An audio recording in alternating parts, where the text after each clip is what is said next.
నమస్తే and welcome to be alert. Pratyusha పడిన బాధ విని అయ్యో పాపం అనుకుని వాళ్ళు ఉండరు.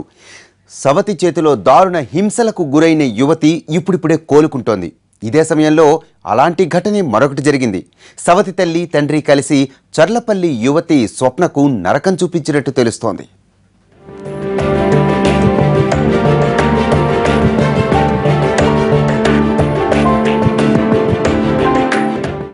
చర్లపల్లి రైల్వే కాలనీకి చెందిన బెనర్జీ శకుంతల దంపతులకు ఇద్దరు కూతుళ్లు. 7 ఏళ్ల కిందటే బెనర్జీ భార్య శకుంతల చనిపోయింది. సంవత్సరం తిరిగేలోపే పెద్ద కూతురు భవానీ తిరిగిరాని లోకాలకు వెళ్లిపోయింది. చిన్న కూతురు స్వప్న తండ్రితో పాటే ఉంటోంది. బెనర్జీ రెండో పెళ్లి చేసుకున్నాడు. ఇక్కడితో స్వప్నకు ఇబ్బందులు మొదలయ్యాయట. తల్లి దూరమై తండ్రి ఆదరణ కరువై నరకం అనుభవించింది. అయిన వాళ్లు అందరూ ఉన్నా అనాథలా బతుకుతోంది స్వప్న. కన్న తండ్రి సవిత్తల్లి స్వప్నకు నరకం చూపించారన్న ఆరోపణలు వినిపిస్తున్నాయి. సవిత్తల్లి చేతిలో దారుణ హింసలకు గురైనట్టు తెలుస్తోంది. ఒళ్లంతా గాయాలతో మానసిక వ్యాధితో బాధపడుతోందా యువతి. ఆమె పడుతున్న ఇబ్బందులు గమనించి స్థానికులు బాలల హక్కుల సంఘానికి సమాచారం అందించారు. వాళ్లు వచ్చి చూసేసరికి గుండె చేరువయ్యే పరిస్థితిలో కనిపించింది స్వప్న.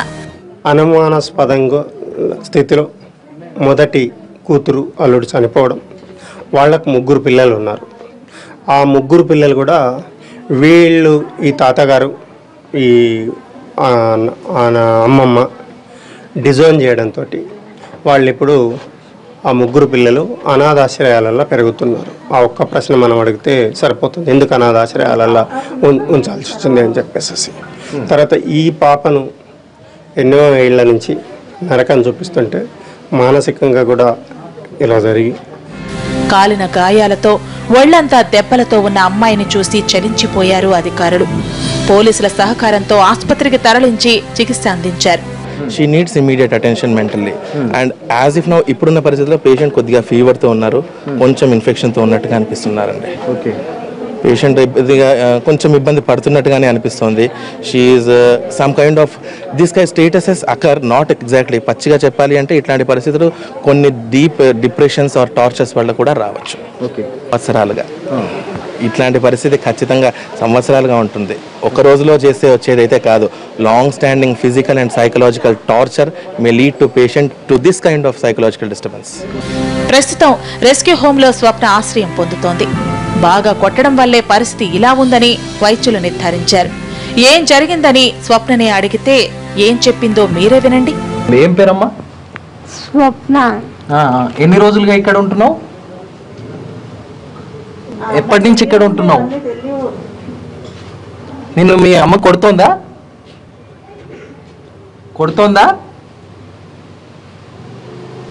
ఎట్లా కొడుతోంది?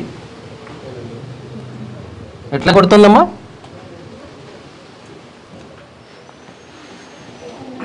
ఎందుకు కొడుతుందమ్మా? మళ్ళీ కొడుతుందని భయం అవుతుందా చెప్పడానికి? మళ్ళీ కొడుతుంది అని భయం అవుతుందా ఎందుకు కొడుతుందమ్మా? మాట్లాడలేకపోతున్నావా? ఇవన్నీ ఎట్లా తగిలాయి దెబ్బలు? ఇవన్నీ ఎట్లా తగిలాయమ్మా? హాస్పిటల్కి వెళ్తూ ఉంటావా? ఎప్పుడు తీసుకెళ్లారు?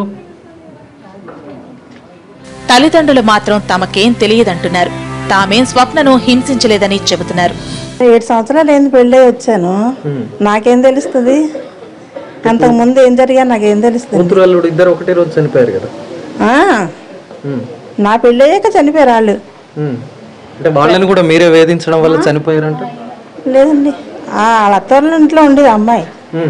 ఆ అమ్మాయి వాళ్ళ అత్తారింట్లో ఉండేది. ఎప్పుడెప్పుడైనా పండగలకి పబ్బాలకి వస్తుండేది ఇక్కడికి. పడిపోయి పళ్ళు కూడా ఊడిపోయినాయి. ఫస్ట్ మొన్న హాస్పిటల్కి అడ్మిట్ చేశారు చూపించాను. హాస్పిటల్లో ఉన్నాయి రికార్డ్స్ అని నా దగ్గర, చూపిస్తాం మీకు కావాలంటే. అమ్మాయి చెప్తుంది కదా ఆవిడకి కొంచెం ఇది మళ్ళీ ఆవిడకి బ్రెయిన్ సరి పని చేయట్లే. అది ప్రత్యూషపై సవిత్తల్లి ప్రదర్శించిన దాష్టికాన్ని మర్చిపోలేదు. మహాలక్ష్మి లాంటి అమ్మాయిని ఇన్ని కష్టాలు పెట్టారంటూ అంతా అయ్యో పాపం అనుకున్నారు. ఆమె పరిస్థితి కొంత మెరుగయ్యి కేసులో చిక్కుముడులు వీడిపోయే సమయంలో మరో ప్రత్యూష వ్యవహారం వెలుగులోకి వచ్చింది. ప్రత్యూష అనుభవించిన నరకాన్నే స్వప్న అనుభవిస్తోంది. తండ్రి సవితల్లి చిత్రహింసలే స్వప్న పరిస్థితికి కారణమని గట్టిగా వినిపిస్తోంది. ప్రాథమికంగా నిర్ధారించలేము. తర్వాత అమ్మాయిని కానీ చుట్టుపక్కల వారిని కానీ వాళ్ళ పేరెంట్స్ కానీ ఎంక్వైరీ చేసి ప్రాథమికంగా మీరు చూసిన దాన్ని బట్టి అమ్మాయి అయితే దీన స్థితిలో ఉంది. అమ్మాయి అనారోగ్య కారణమా లేక టార్చర్ వల్లనే మనం ఇప్పుడే నిర్ధారించలేము. దానికి కొంత సమయం పడుతుంది. మేము ఇప్పుడే నిర్ధారించాం. ఇప్పుడు వీళ్ళ పైన కేసులు నమోదు చేస్తారా? అది ఎవిడెన్స్ వచ్చిన తర్వాతనే కానీ ఇప్పుడైతే ఎటువంటి మనం ఫస్ట్ ఎంక్వైరీ చేసి ప్రిలిమినరీ ఎంక్వైరీ తర్వాత మా అధికారుల ఉత్తర్వుల ప్రకారం మేము చేస్తాం. దీనిపై పోలీసుల కూపీ లాగుతున్నారు. త్వరలో మరిన్ని వివరాలు తెలిసే అవకాశం ఉంది.